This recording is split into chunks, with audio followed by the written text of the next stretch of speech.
ఫిరాయింపు MLA సంజయ్కి clean cheat. ఆయన కాంగ్రెస్లో చేరినట్టు ఆధారాలు లేవు. బీఆర్ఎస్లో ఉన్న కాంగ్రెస్తో పనిచేస్తున్న జగిత్యాల ఎమ్మెల్యే సంజయ్ వెల్లడి. స్పీకర్ నిర్ణయంపై సర్వత్ర విస్మయం. కడియంపై విచారణ 19కి వాయిదా. కడియం శ్రీహరికి కూడా క్లీన్ చీట్ ఇస్తారు చూడండి. నిన్న ఈ సంజయ్ గారు మాట్లాడిన మాటలు ఏంటే ఇక నవ్వుకోవాలి, కింద మీద వాడు నవ్వుకోవాల్సిందే. ఎంత కామెడీ అంటే అనేది మామూలు కామెడీ కాదు. ఈనాటి కూడా నేను బీఆర్ఎస్ ఎమ్మెల్యేనే, నేను బీఆర్ఎస్ పార్టీ నుంచి గెలిచిన ఈనాటి కూడా బీఆర్ఎస్ ఎమ్మెల్యేనే. జగిత్యాల అభివృద్ధి కోసం ప్రభుత్వంతో కలిసి పనిచేస్తున్నా, జగిత్యాల అభివృద్ధి కోసం కలిసి పనిచేస్తున్నా. అటు ఇటు రాయట్లేదు, ఎందుకంటే నేను పర్టికులర్ గా జాయిన్ అవుతుంది పోలేదు కాబట్టి. పోయి నేను కలవడానికి పోతే తెల్లవారే ముఖ్యమంత్రి గారు కలిసిన తెల్లవారే ఎలాంటి అథెంటిసిటీ లేని, ఆధారాలు లేని మీడియా ప్రచారంతో నేను ఇవ్వలేదు స్టేట్మెంట్, ముఖ్యమంత్రి గారు ఇవ్వలే, నాతో మంత్రులు ఇవ్వలే.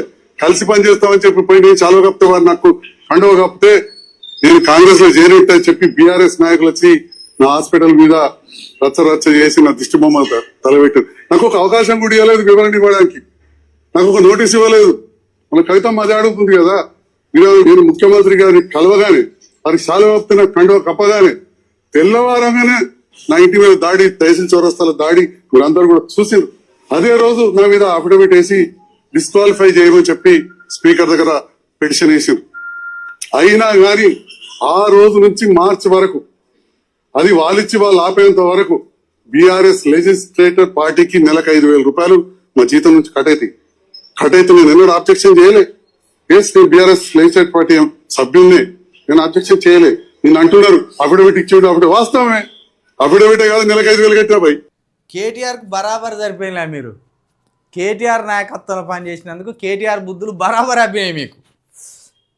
నువ్వు ఇట్లనే యాక్టింగ్ చేయాలి, నువ్వు ఇట్లా యాక్టింగ్ చేస్తేనే కేటీఆర్కి బుద్ధి వస్తుంది, లేకపోతే కేటీఆర్కి బుద్ధి రాదు. బరాబర్ కేటీఆర్కి సరిపోయింది మీరు.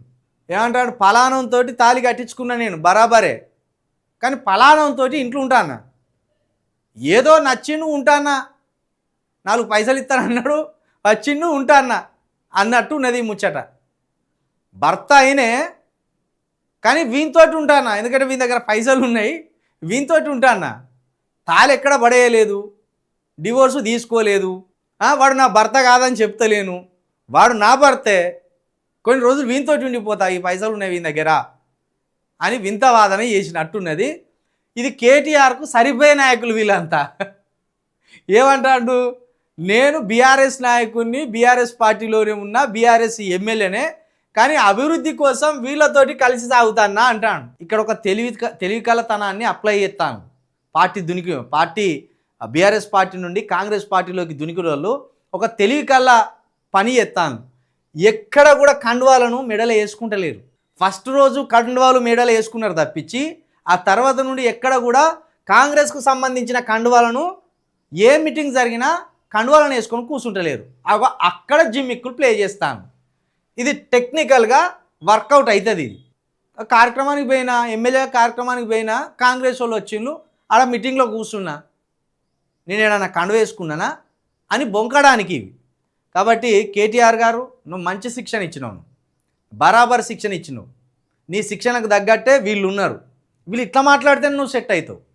ఇసొంటి వాళ్ళు ఉంటేనే పార్టీలో సెట్ అవుతావు, లేకపోతే నీ కండు పోయి నడినెత్తులు ఉంటాయి, నువ్వు మొత్తం ఆకాశం మీద నుండి ఊడిపడ్డట్టు యాక్టింగ్ చేస్తావు. కాబట్టి వీళ్ళు నీకు సరిపోయేటోళ్ళే, మంచిగా ఇచ్చినావు ట్రైనింగు, ఇట్లనే ట్రైనింగ్ ఇవ్వాలను. నువ్వేమాత్రం తగ్గకు సంజయ్, నువ్వేమాత్రం తగ్గకు, నువ్వు బరాబర్ ఇట్లనే యాక్టింగ్ చేయి. నువ్వు ఇట్లా యాక్టింగ్ చేస్తేనే కేటీఆర్కు బుద్ధి వస్తుంది.